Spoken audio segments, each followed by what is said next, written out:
ಒಮ್ಮೆ ನಿಮ್ಮ ಪೊಲಿಟಿಕಲ್ ಜರ್ನಿಯನ್ನ ನೆನಪಿಸಿಕೊಳ್ಳುವುದು. ಮೂರು ಪಾರ್ಟಿಯು ಬೇಡ ಅಂತ ಬಿಟ್ಟವರು ನಾವು. ತಮ್ಮ ಸ್ವಾಭಿಮಾನಕ್ಕೆ ಧಕ್ಕೆ ಆಯ್ತು ಅನ್ನುವಂತ ವಿಚಾರಗಳು. ನೀನು ಹೋಗಿ ಕೇಳಬೇಕಮ್ಮ, ನಿಮಗೆ ಯಾಕೆ ಸೀಟ್ ಕೊಟ್ಟಿಲ್ಲ ಅಂತ. ರಾಮಭಟ್ರು ಹೇಳಿದ್ರು, ಕೊಡದಿದ್ರೆ ನೀನು ನಿಲ್ಬೇಕು. ಬಿಜೆಪಿ ಅನ್ಯಾಯ ಮಾಡಲಿಲ್ಲ, ಬಿಜೆಪಿಯ ಒಳಗಿನ ಸ್ವಾರ್ಥಿಗಳು ಅಥವಾ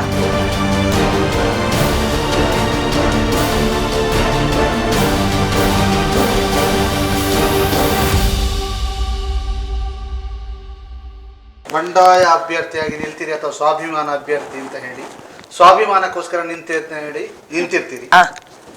ನಿಮ್ಮ ಇನ್ನೊಂದು ಬಿಜೆಪಿಯಿಂದ ಅಭ್ಯರ್ಥಿ ಯಾರು ಅಂತ ಆಗಿರೋದಿಲ್ಲ, ಆದ್ರೆ ನರೇಂದ್ರ ಮೋದಿ ಅವರು ಬಂದು ಪ್ರಚಾರ ಮಾಡ್ತಾರೆ ಇಲ್ಲಿ ಅಂತ ಮಾಡಿದ್ರು ಅಂತ ಮಾಡಿದ್ರು, ಅದು ಫ್ಲಾಪ್ ಆಯ್ತು.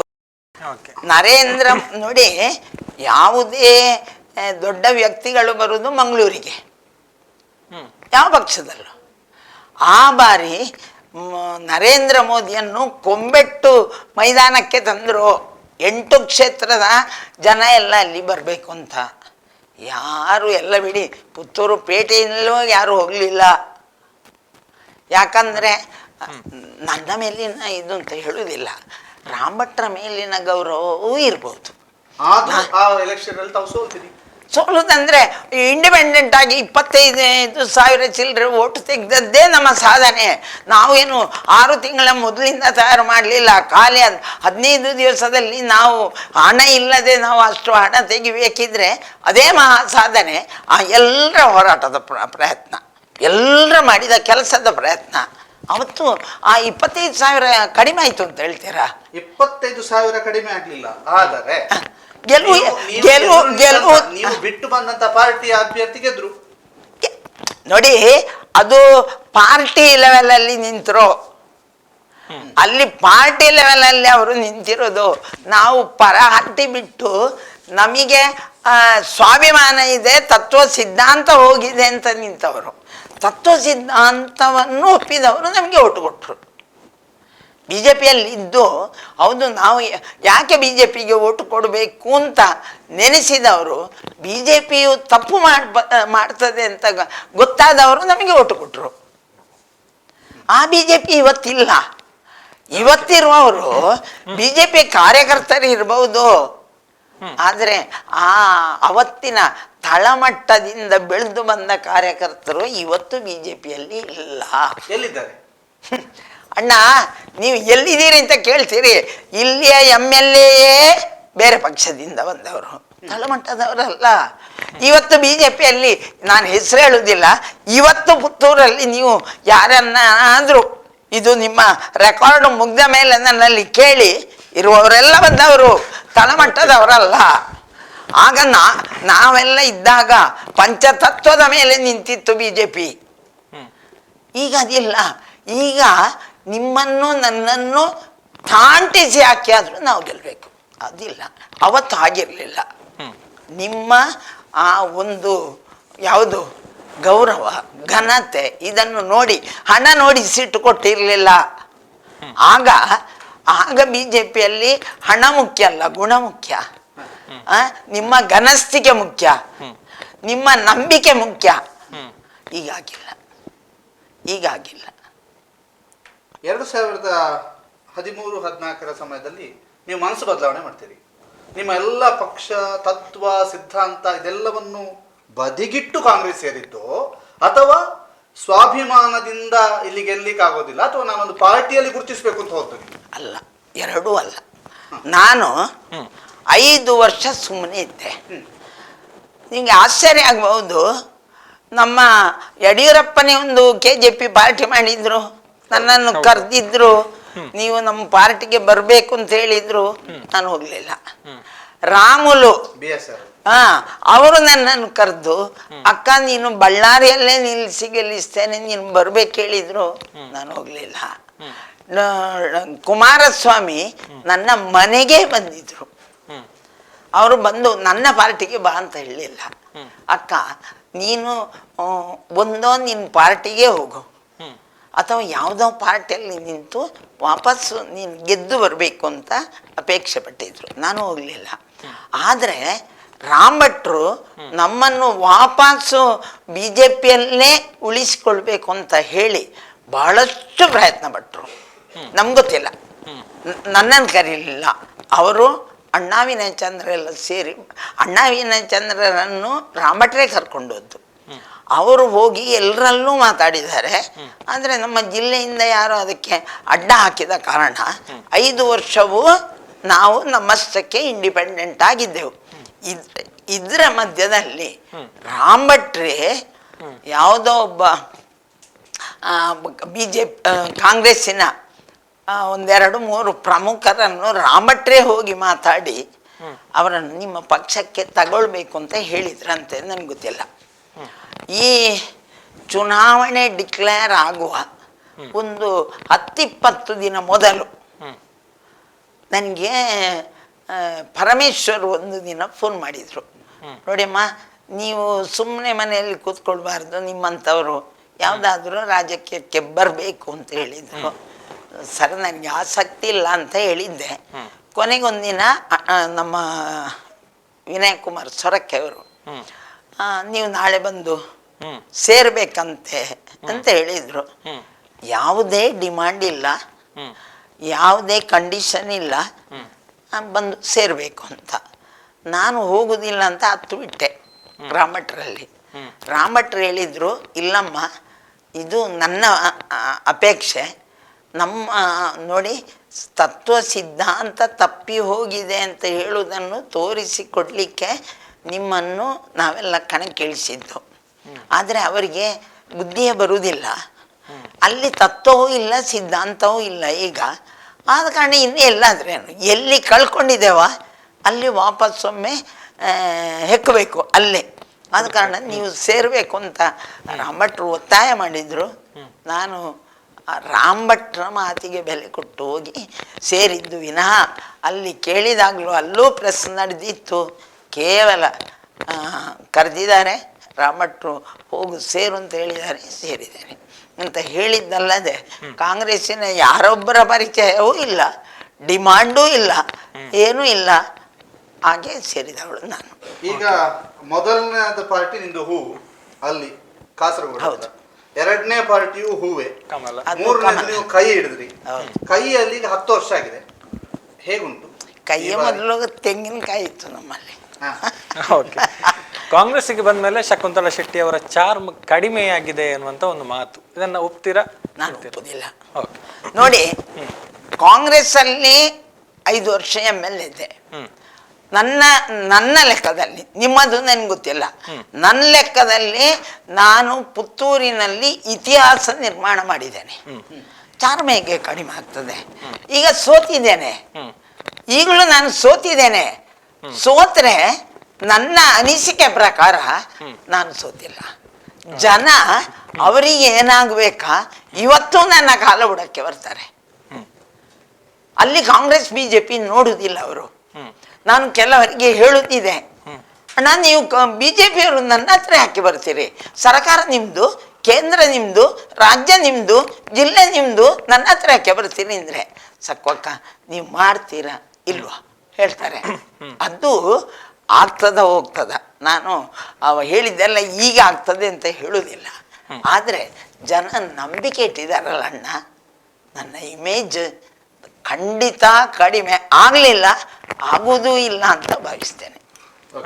2023 ಎಲೆಕ್ಷನ್ಗೆ ಶಕುಂತಲಾ ಶೆಟ್ಟಿ ಅವರು ಹೇಗೆ ರೆಡಿ ಆಗಿದ್ದಾರೆ? ನೋಡಿ, ಹೇಗೆ ರೆಡಿ ಆದದ್ದು ಅಂತಲ್ಲ, ಅರ್ಜಿ ಹಾಕಿದ್ದೇನೆ. ನಾನೇ ಆಗಬೇಕು ಅಂತ ಬಯಸುವುದಕ್ಕಿಂತ ನನ್ನನ್ನು ನೀವು ಆಗಬೇಕು, ನೀವು ಹಾಕಿ ಅಂತ ಒತ್ತಡ ಮಾಡಿದ್ದಕ್ಕೆ ಅರ್ಜಿ ಹಾಕಿದ್ದೇನೆ. ಆದ ಕಾರಣ ನಾನೇ ಅಂತ ನಾನು ಭಾವಿಸಿದ್ದೇನೆ.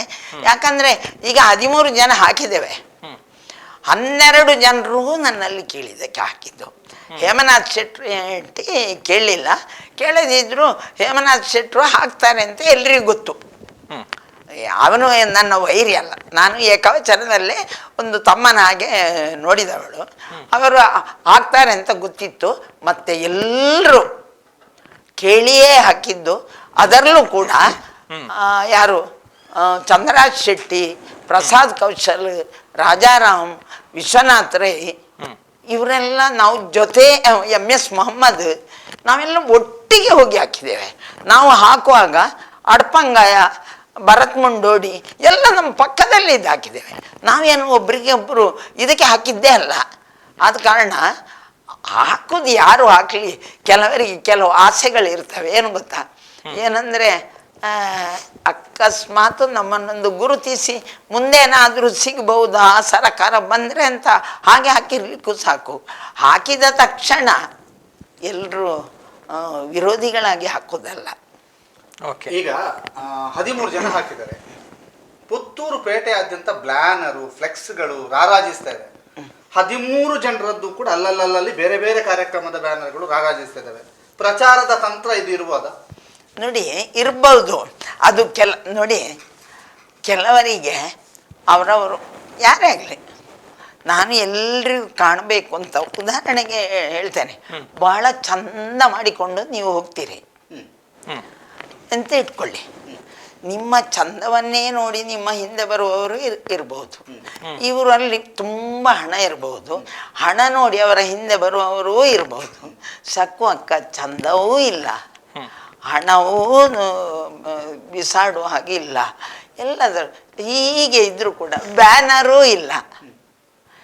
ನಿಮಗೆ ಸಕ್ವಕ್ಕ ಬೇಕಾ, ನಿಮ್ಮ ಕ್ಷೇತ್ರಕ್ಕೆ ಸಕ್ವಕ್ಕ ಬೇಕಾ, ನೀವು ಒಟ್ಟು ಕೊಡ್ತೀರಿ. ಮತ್ತೆ ನೀವು ನಿಲ್ಲಿಂದ ಹೇಳಿದವರು ಯಾರು? ಓಕೆ, ಕಳೆದ ಚುನಾವಣೆ ಸಂದರ್ಭದಲ್ಲಿ ತಾವು ಸೋತಿದ್ರಿ. ಆ ಸಂದರ್ಭದಲ್ಲಿ ತಾವು ತಮ್ಮ ಕಾರ್ಯಕರ್ತರ ಸಭೆಯಲ್ಲಿ ಒಂದು ಮಾತನ್ನ ಹೇಳಿದ್ರಿ ಅನ್ನುವಂಥ ಒಂದು ಮಾತು, ಮುಂದಿನ ಬಾರಿ ಟಿಕೆಟ್ ಏನಿದ್ರು ಹೊಸ ಅಭ್ಯರ್ಥಿಗೆ ಅನ್ನುವಂಥ ಮಾತನ್ನ ತಾವು ಹೇಳಿದ್ರಿ ಅನ್ನುವಂಥದ್ದು, ಅದು ಹೌದಾ ಅಲ್ವಾ ಅನ್ನುವಂಥದ್ದು? ನೋಡಿ ಅಣ್ಣ, ನನಗೆ ಮೊನ್ನೆಯಿಂದ ಮೇಲೆ ನಿಮಗೂ ಉತ್ತರ ಕೊಟ್ಟು ಸಾಕಾಗಿದೆ. ನಾನು 13ರಲ್ಲಿ ಪ್ರಮಾಣ ಮಾಡಿದ್ದೇನೆ ಅಂತ ಬಂತು. ಹೌದು, ಪ್ರಮಾಣ ಮಾಡಲಿಕ್ಕೆ ಸಾಧ್ಯವಾ? ನಾನು ನಿಮ್ಮಲ್ಲಿ ಕೇಳ್ತೇನೆ. ಒಬ್ಬ ವ್ಯಕ್ತಿ, ನಾನಾಗ್ಲಿ ನೀವಾಗ್ಲಿ ಇನ್ನೊಬ್ಬಾಗ್ಲಿ, ನಾನು ನಿಲ್ಲುವುದಿಲ್ಲ ಅಂತ ಹೇಳ್ಬಹುದು, ಗೊತ್ತಾಯ್ತಲ್ಲ? ನಿಮ್ಗೆ ಕೊಡ್ತೇನೆ ಅಂತ ಹೇಳಲಿಕ್ಕೆ ಸಾಧ್ಯ ಇಲ್ಲ, ಯಾರೂ ಹೇಳಲಿಕ್ಕೆ ಸಾಧ್ಯ ಇಲ್ಲ. ಆದ ಕಾರಣ ನಾನು ಹೇಳಲಿಲ್ಲ ಅಂತ ಹೇಳುವುದನ್ನು ಮೊನ್ನೆಯಿಂದ ಹೇಳಿ ಸಾಕಾಗಿದೆ. ಈಗ ನಿಮಗೆ ಉತ್ತರ ಕೊಡೋದು ನೋ ಕಮೆಂಟ್ಸ್ ಅಷ್ಟೇ.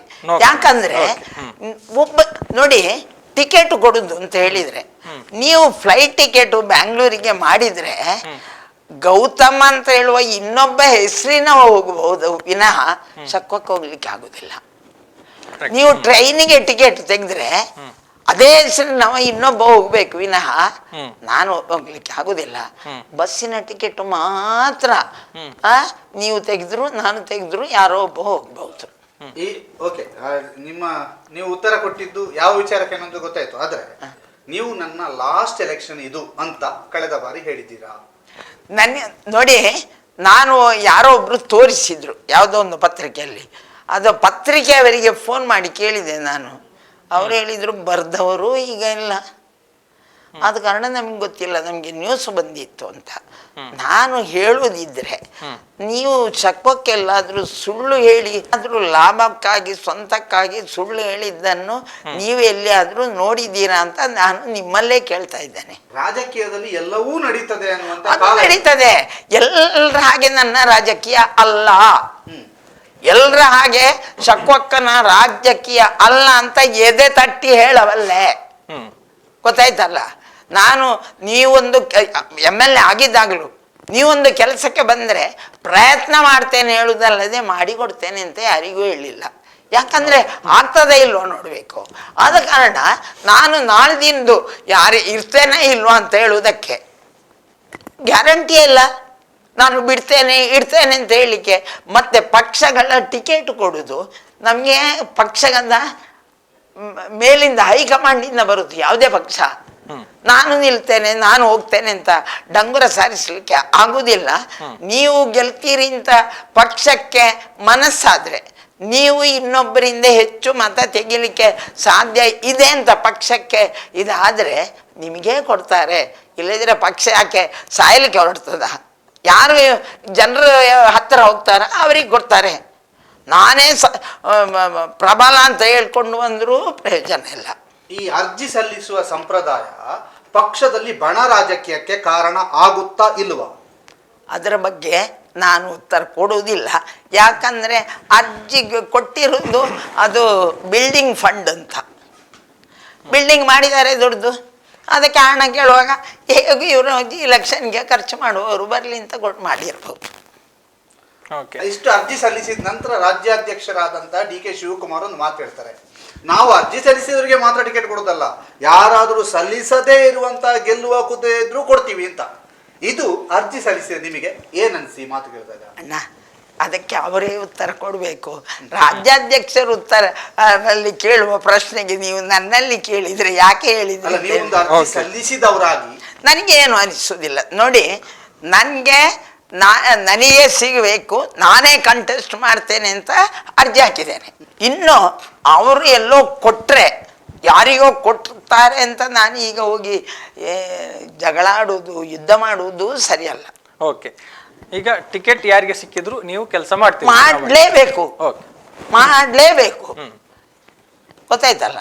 ಯಾರು ಆದರೆ ನನ್ನ ಇದರಲ್ಲಿ ನನಗೆ ಸಿಗ್ತದೆ ಅಂತ ನಾನು ನೆನೆಸ್ಬಹುದೇ ವಿನಃ ಇನ್ನೊಬ್ಬರಿಗೆ ಸಿಕ್ಕಿದ್ರೆ ಮಾಡೋದಿಲ್ಲ ಅಂತ ಹೇಳಲಿಕ್ಕೆ ಆಗುದಿಲ್ಲ ಯಾವನು ಕೂಡ.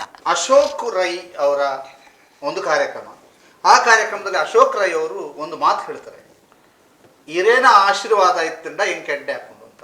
ಏನದ್ರ ಅರ್ಥ? ನೋಡಿ, ಎರಡು ಇರ್ಬೋದು, ಅದನ್ನು ನೀವು ಅವರಲ್ಲೇ ಕೇಳಬೇಕು ಯಾವ ಅರ್ಥ ಅಂತ.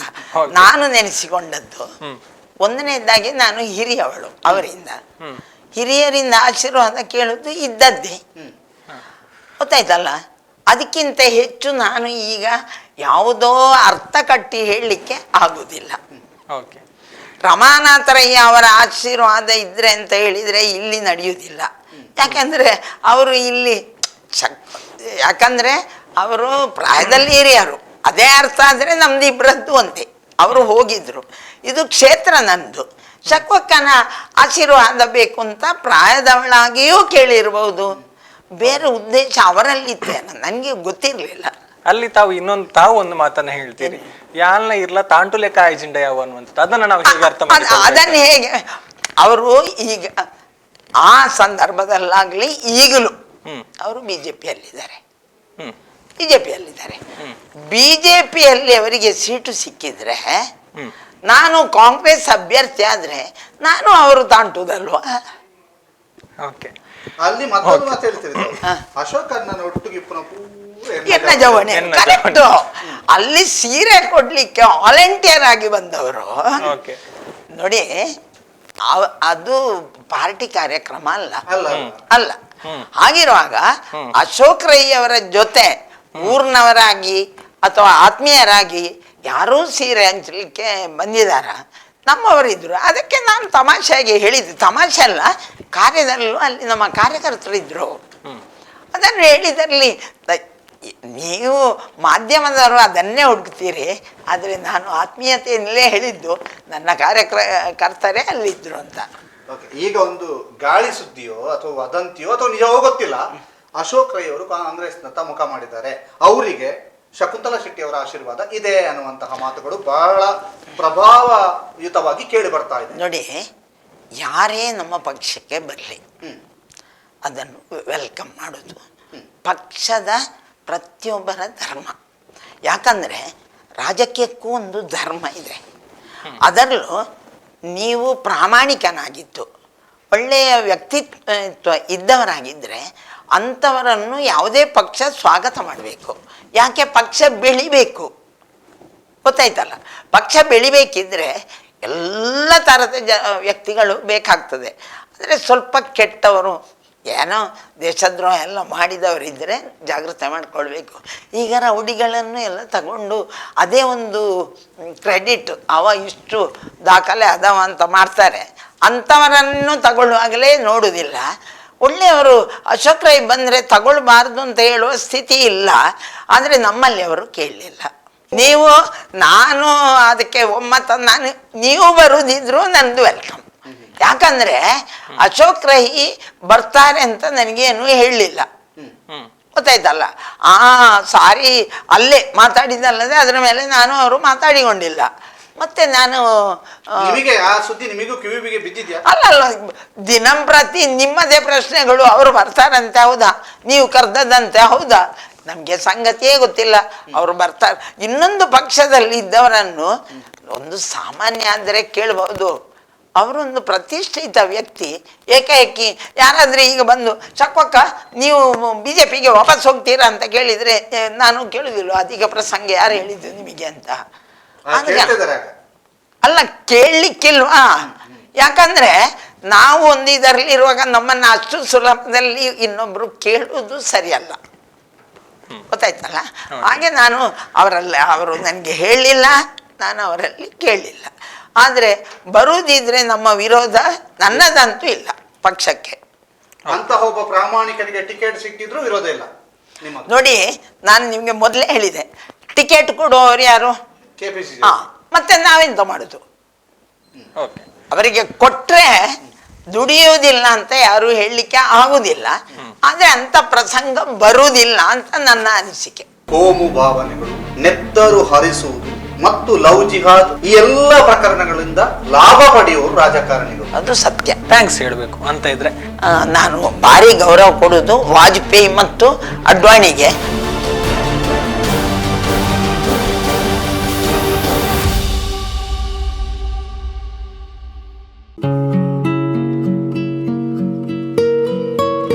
ಆಹ್ಲಾದಕರ ಅನುಭವ, ತಾಜಾತನ ಹಾಗೂ ರುಚಿಯೊಂದಿಗೆ ನಿಮ್ಮ ಮನಸ್ಸನ್ನ ಮುದಗೊಳಿಸಲು ಬಳಸಿ ವಿದ್ಯಾ coffee. For enquiry contact 08041722212 42100916. For trading and distribution contact 6366033581.